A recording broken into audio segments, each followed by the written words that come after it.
Geobyte. Hello friends, welcome to the GeoByte. In this video, let me discuss some more important problems for you in the strength of materials. Dear friends, all these problems I collected from previous different competitive exams.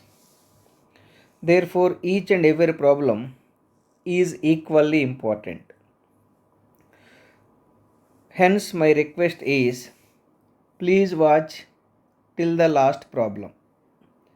If you find any difficulty while you are listening and practicing, please don't forget to send your doubt to the GeoByte.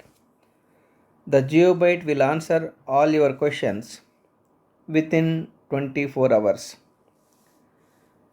Dear friends, these problems not only important for the ESET but also other state level exams. Look at the very first problem. Look at the very first problem. The temperature stress is a function of first statement coefficient of linear expansion, temperature rise, modulus of elasticity. As we know, the thermal stress or temperature stress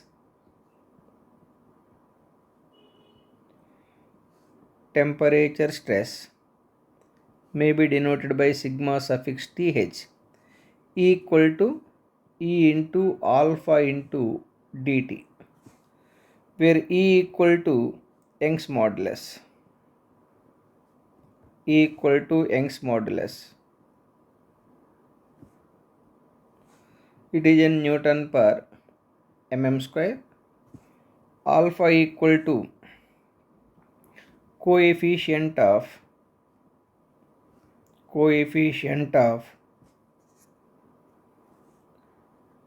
linear expansion. Linear expansion. It is per degree centigrade. dt equal to temperature rise or temperature difference. Temperature difference. So from this I can say that the thermal stress depends on Young's modulus E, coefficient of linear expansion alpha, and temperature difference dt. Look at the options. Option first statement, coefficient of linear expansion, okay, temperature rise, okay, modulus of elasticity. Therefore, the temperature stress depends on all these three parameters. 1, 2, 3 are correct.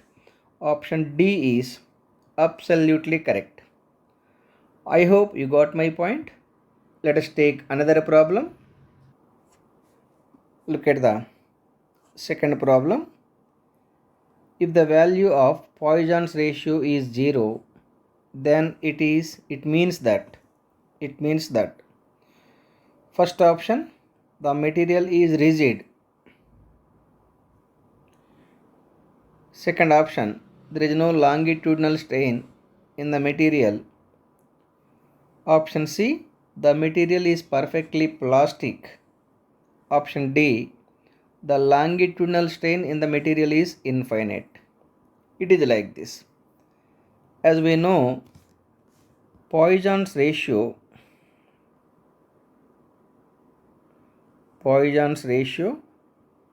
1 by m equal to lateral strain by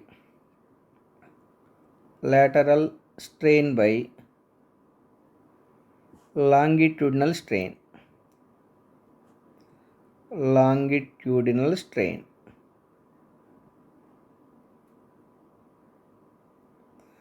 It is given that if the Poisson's ratio is 0, the Poisson's ratio is 0, it is equal to lateral strain by lateral strain by longitudinal strain. Longitudinal strain. From this I can write that lateral strain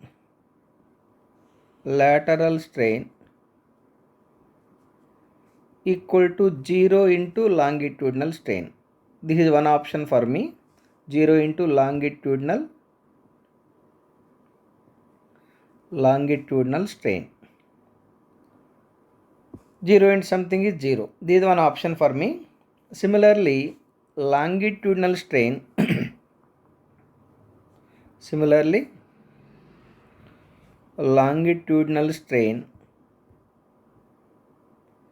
equal to lateral strain by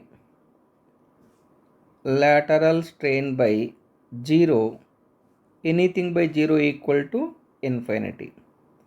Therefore, I can select the option either lateral strain is 0 or longitudinal strain is infinity. Look at the options. Look at the option D. The longitudinal strain in the material is infinite. The longitudinal strain in the material is infinite. Therefore, option D is absolutely correct. Look at the other options. No statement is given regarding the lateral strain. Therefore, option D is absolutely correct. I hope you got my point. Let us take one more problem. Look at the third problem. If Poisson's ratio for a material is 0.5, then the elastic modulus for the material is, as you know, the relation between the Young's modulus and shear modulus is Young's modulus E equal to 2C into 1 plus 1 by m. Now the E equal to 2C into 1 plus, here Poisson's ratio 1 by m is given 0.5. This is the value which is given 0.5 equal to 2C into 1.5. 1.5 into 2 equal to 3. Therefore, Young's modulus E equal to 3 times the shear modulus. Young's modulus E equal to 3 times the shear modulus. That is the answer. That is the relation between the Young's modulus and shear modulus. Look at the options. The elastic modulus for the material is 3 times the shear modulus. Therefore, option A is absolutely correct. I hope you got my point. Let us take another problem. Look at the fourth problem. The deformation of a bar under its own weight as compared to that when subjected to a direct axial load equal to its own weight will be, it is given like this. As you know, because of the axial load means the load which is acting along the axis is called axial load. Let L be the length of the body, A be the area of cross section. Because of the axial load, change in length equal to WL by AE. If the same load is treated as self weight, the deformation due to self weight,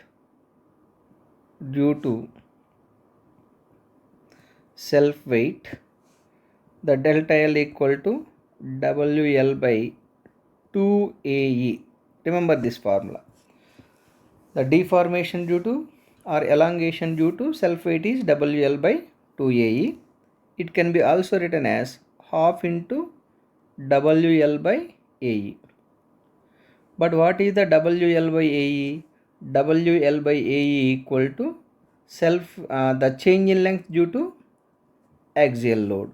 So it can also be written as the delta L due to self weight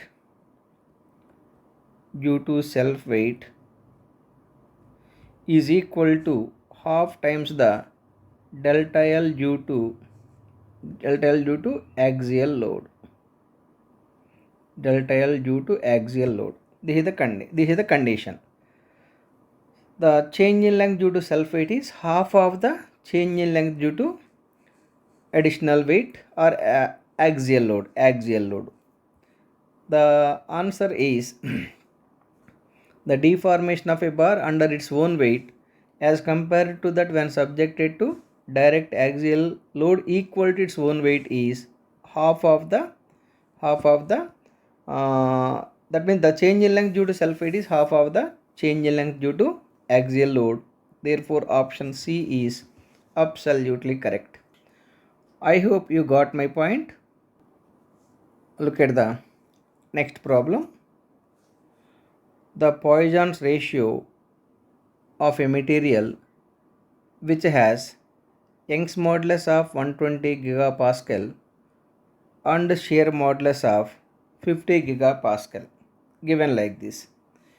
Young's modulus E equal to 120 gigapascal and the shear modulus G or C equal to 50 gigapascal. You are asked to find the Poisson's ratio. Poisson's ratio of the material 1 by m equal to how much? Dear friends, the relation between the Young's modulus and shear modulus is E equal to 2C into 1 plus 1 by m. From this, 1 plus 1 by m is equal to E by 2C. E equal to 120 divided by 50. You simplify this value. Here it is E by 2C, 2 into 50, indirectly it is 120 by 100 is equal to 1.2. 1 by m plus 1 equal to 1.2. Therefore, Poisson's ratio 1 by m equal to 1.2 minus 1 is equal to 0.2. So this is the Poisson's ratio for the given problem. 0.2. Look at the option B, 0.2. Therefore, option B is absolutely correct. I hope you understood. Let us take one more problem. Look at the next problem. For a given material, the modulus of rigidity is 100 gigapascal. Modulus of rigidity denoted by C equal to 100 gigapascal. Okay. And the Poisson's ratio is 0.25. Poisson's ratio 1 by m equal to 0.25. Poisson's ratio does not have units. The value of modulus of elasticity means Young's modulus. Young's modulus equal to how much? That is the problem. As you know, Young's modulus E equal to 2C into 1 plus 1 by m. So Young's modulus equal to 2 into C equal to 100 into 1 plus 1 by m is 0.25. You simplify this value. 200 into 1.25, it is equal to 250 gigapascal, the same as Young's modulus unit, the shear modulus unit. Young's modulus unit and shear modulus unit both are identical. Therefore, the answer is 250 gigapascal. Option D is absolutely correct. I hope you got my point. Let us take another problem. The modulus of elasticity for a material is 200 giganewton per meter square. Modulus of elasticity means Young's modulus equal to 200 giganewton per meter square. and Poisson's ratio 0.25. Poisson's ratio 1 by m equal to 0.25. What is the modulus of rigidity? You are asked to find the modulus of rigidity. G equal to how much? G or C? Modulus of rigidity denoted by either G or C or N is how much?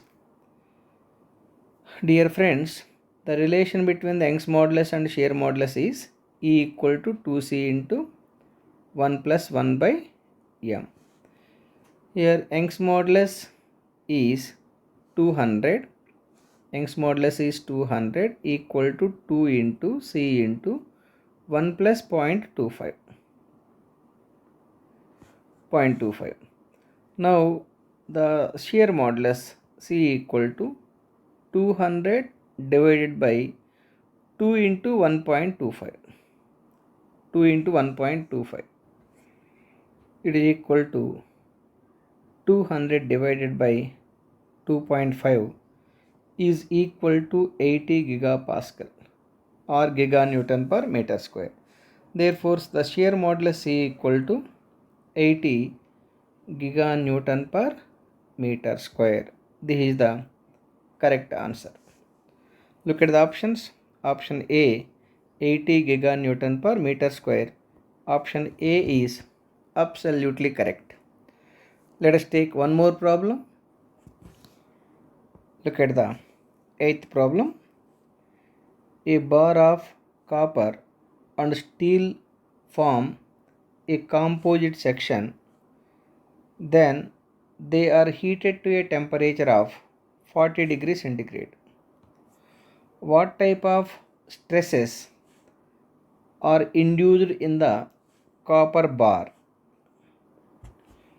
Dear friends, remember blindly the material which is subjected to smaller coefficient of linear expansion will be subjected to the tensile stresses, and the other material which is having the larger coefficient of linear expansion will be subjected to compressive stresses in a composite bar.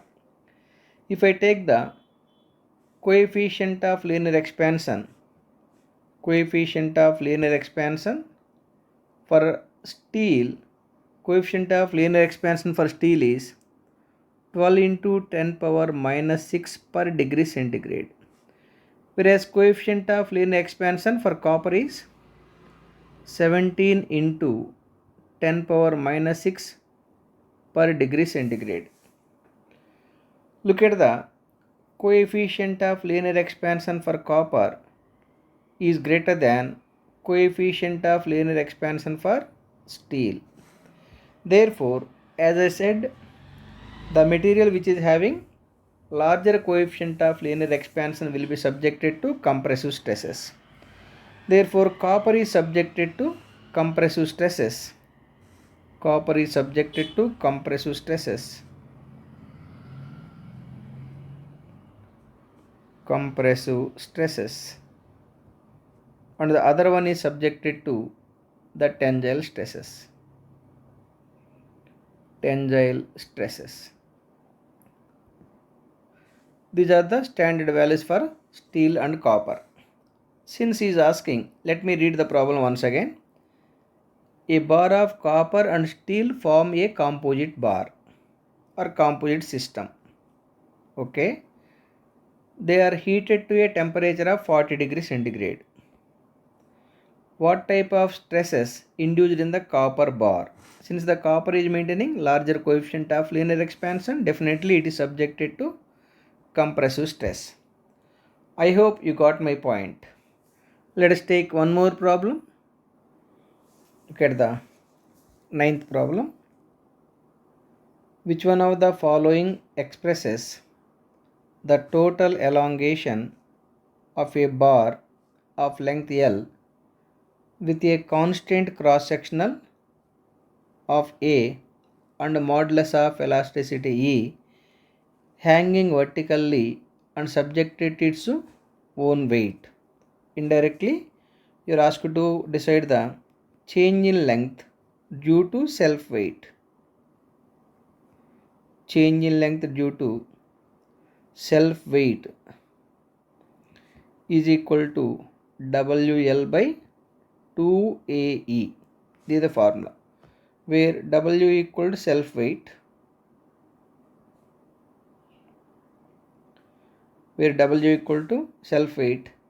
L equal to length of the body, length of bar, A equal to area of cross section, E equal to Young's modulus.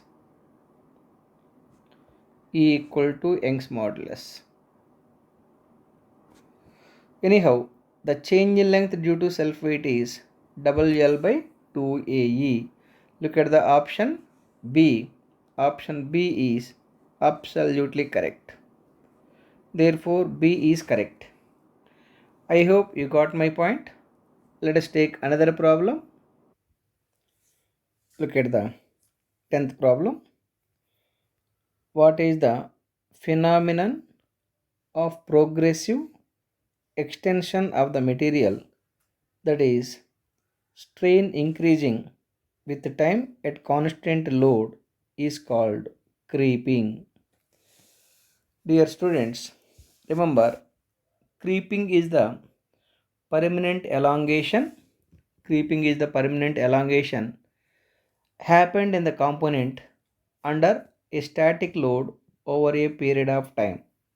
Therefore, option B is absolutely correct. I have written the definition for creep like this. Creep is the permanent deformation of component under a static load maintained over a period of time.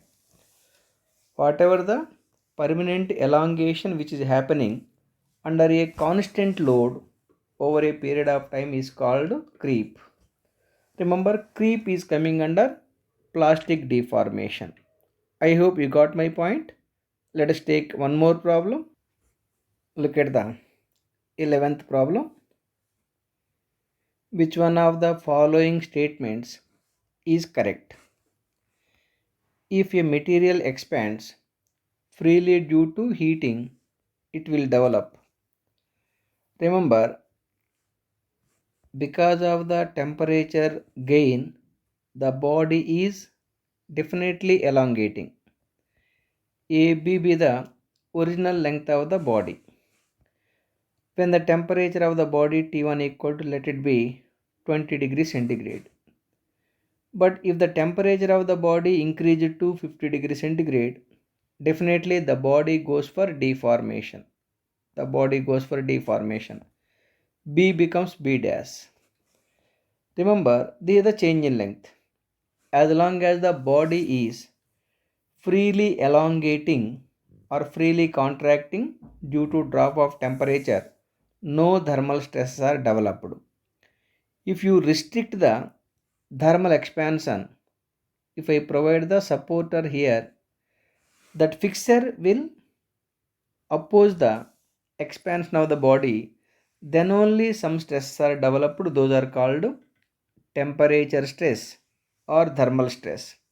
It means as long as the body is either freely extending or freely contracting due to temperature change, no thermal stress are developed. The thermal stresses are developed only when you prevent the deformation. Anyhow, in this case, if a material expands freely due to heating, it will develop no stresses at all. As long as the body is freely elongating or freely contracting due to temperature change, no thermal stresses are developed. But when that thermal stresses are developed, when you restrict the thermal expansion or thermal contraction, then only some stresses are developed. Those are called thermal stresses or temperature stresses. I hope you got my point. Let us take another problem. Look at the 12th problem. What is the relationship between the linear elastic properties like Young's modulus E rigidity modulus G and bulk modulus K. Dear friends, relation between the three modulus is Young's modulus E equal to 9 kc by or 9 kg by 1 minute. Young's modulus E equal to 9 kg by 3k plus g. This is the relation between the Young's modulus and Young's modulus, shear modulus, and the modulus of rigidity. Now you take the last relation, option D, 9 by E equal to, let us take LCM, G plus 3 by kg. You cross multiply it, you bring the E to other side, then E equal to 9 kg by this is 3k, right? 9 kg by 3k plus g. So E be the Young's modulus, G be the shear modulus, K be the bulk modulus. This is the relation between the three modulus. Anyhow, the option D is absolutely correct. I hope you got my point. Let us take another problem. Look at the 13th problem.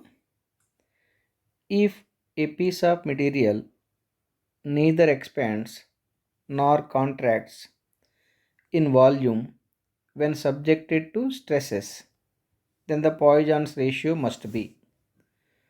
He is asking the material for no change in volume.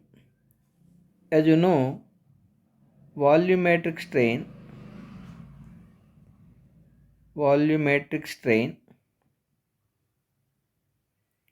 EV equal to change in volume by original volume equal to linear strain times the 1 minus 2 by m. For example, if Poisson's ratio 1 by m equal to 0.5, then change in volume by original volume equal to linear strain, epsilon equal to linear strain. Linear strain is also called longitudinal strain, into 1 minus 2 into 1 by m. If 1 by m is 0.5, linear strain into 1 minus 2 into 0.5. 0.5 into 2, 1. 1 minus 1, 0. 0 into something, 0. Change in volume by original volume 0 means change in volume equal to 0. Change in volume equal to 0. Change in volume equal to 0 means there is no contraction in the volume. There is no contraction in the volume or expansion in the volume. For that, the Poisson's ratio must be 0.5.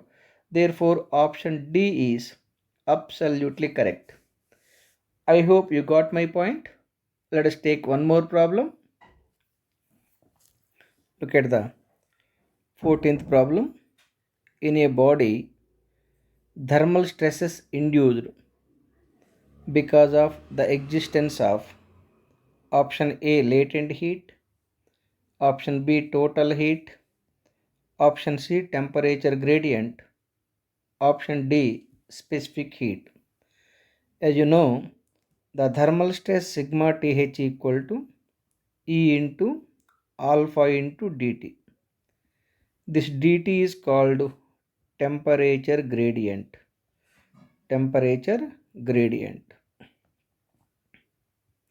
From this I can say that the thermal stress are due to temperature gradient. Therefore, option C is absolutely correct. Dear students, remember, because of the temperature gradient, the thermal stress are developed. But remember, as long as the body is freely extending or freely contracting due to temperature gradient, no thermal stress are developed. If you restrict that thermal expansion or thermal contraction due to temperature gradient, then only thermal stress are developed. I hope you got my point. Let us take one more problem. Look at the 15th problem. For a material following Hooke's law, the value of elastic and shear modulus are 3 into 10 power 5 megapascal and 1.2 into 10 power 5 megapascal. It is given like this. First given value is elastic, second one is shear modulus. It means Young's modulus E equal to 3 into 10 power 5 megapascal and shear modulus G equal to 1.2 into 10 power 5 megapascal. Of course, this shear modulus can also be written by C. Then the value of bulk modulus. You are asked to find the bulk modulus is how much? Dear friends, the relation between the three elastic constants is E equal to 9 kc 9 kc by 3k plus c 3k plus c. Young's modulus E equal to 3 into 10 power 5 equal to 9 k. K is unknown value. C equal to 1.2 into 10 power 5 divided by 3 into k plus c. C means G only, 1.2 into 10 power 5. You simplify this value. Cross multiplication. It is 9 into 10 power 5 into k plus cross multiplication plus plus 1.2 into 3 equal to 3.6 into 3.6 into 10 power 10 is equal to 9 into 1.2. 9 into 1.2 equal to 10.8 into 10 power 5. From this 3.6 into 10 rest 1 minute. Okay, there is a small printing mistake. This is the 10 power 10.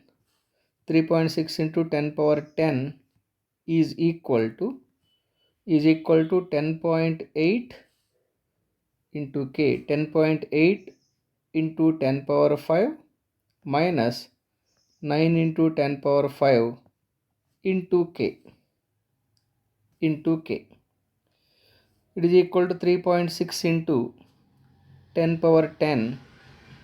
Should be very careful. Equal to, it is 1.8 into 10 power 5 into k. Therefore, the bulk modulus k equal to 3.6 into 10 power 10 divided by 3.6 na. Should be very careful. 3.6 into 10 power 10 divided by 1.8 into 10 power 5. It is equal to 1.8 2 times 2 into 10 power 5 megapascal. What are the units for the Young's modulus and shear modulus? 3.5 megapascal and 1.2 in 10 power 5 megapascal. The unit is the bulk modulus k equal to 2 into 10 power 5 megapascal. I hope you got my point. Therefore, bulk modulus equal to 2 into 10 power 5 megapascal. Without calculator, you can do this problem, but it takes some time.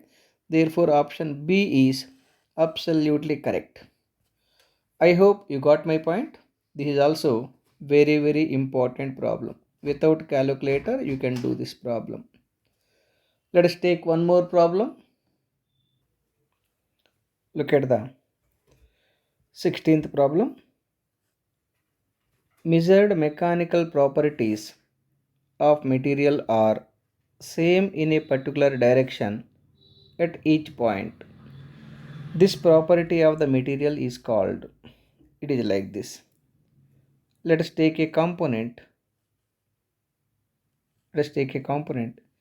If it is maintaining same properties in all the same properties throughout the structure, if it is maintaining same properties throughout the structure, that kind of material is called homogeneous material. That means it is maintaining same elastic characteristics throughout the structure. Look at the problem. Measured mechanical properties of material are same in a particular direction, in any direction at each point. That means the homogeneous material is maintaining the same elastic characteristics or mechanical characteristics in the same direction at each point. You take in this direction at each point, the homogeneous material is maintaining same mechanical properties. Anyhow, such kind of material or such kind of property is called homogeneity, or such kind of material is called homogeneous material. I hope you got my point, right? So let us take one more problem. Look at the 17th problem. The modulus of rigidity of an elastic material is found to be 38.5% of the value of Young's modulus, given like this. The shear modulus C equal to, or modulus of rigidity C equal to 0.385 times the Young's modulus, Young's modulus. You are asked to find the Poisson's ratio. Poisson's ratio mu or 1 by m. 1 by m or mu is how much? Dear friends, for this you should know the relation between Young's modulus and shear modulus. Young's modulus E equal to 2c into 1 plus 1 by m. Young's modulus E equal to 2 into c 0.385 into Young's modulus into 1 plus 1 by m. This E cancelled. 1 equal to 2 into 0.385 equal to 0.77 into 1 plus 1 by m. This 1 by 0.77 is equal to 1 plus 1 by m. 1 by 0.77 is 1.298. It is equal to 1 plus 1 by m.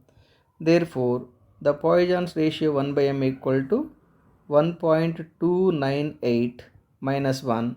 It is equal to 0.298. It is approximately 0.3. Now look at the options. The Poisson's ratio of the material is 0.3. Therefore, option B is absolutely correct. I hope you got my point. Let us take one more problem. Look at the last problem. A copper piece, originally 305 mm long. The length of the copper piece given 305 millimeters. Okay, is pulled in tension with a stress of 276 megapascal. The stress is denoted by sigma equal to 276 megapascal. If the deformation is entirely elastic and the modulus of elasticity is 110 gigapascal, Young's modulus E equal to 110 gigapascal. Since 1 gigapascal equal to 10 power 3 megapascal, it should be multiplied with 110 into 10 power 3 megapascal. Then the resultant elongation will be, you are asked to decide the resultant elongation, that is change in length. Change in length equal to how much? Dear friends, the change in length general formula PL by AE, but the P by A is the stress denoted by sigma, stress equal to load by area. This can be also written as sigma L by E. Sigma L by E. Here sigma is given 276. 276 into L, 305. 305 divided by Young's modulus 110 into 10 power 3. You simplify this value. For getting approximately 0.765 millimeters. So this is the answer, 0.765 mm. Look at the options. 0.43 no, 0.54 no, 0.65 no. Look at the option D, 0.77, approximately 0.77. So this is approximately 0.277 millimeters. I hope you understood. Since length is taken in mm, the change in length will be in mm, because the stress unit and Young's modulus unit both are same. Both will be nullified. The length unit is equal to change in length unit. Since length is in mm, change in length is also in mm. Therefore, option D is absolutely correct. Dear friends, I hope all these problems you clearly understood. Once again, you go through all these problems with pen and paper, because the strength of material is the problem oriented subject. By simply listening or reading, you cannot get the solution for the problems. That's why paper and pen work is very, very important for getting the success in the strength of material. While you are practicing, if you find any difficulty, you please send a message to the GeoByte. Definitely you will be getting the answers within 24 hours from the team of GeoByte. Thank you. Thank you for watching. Please subscribe our channel called GeoByte. Thank you. Thank you very much. Have a great day. God bless you. Thank you. GeoByte.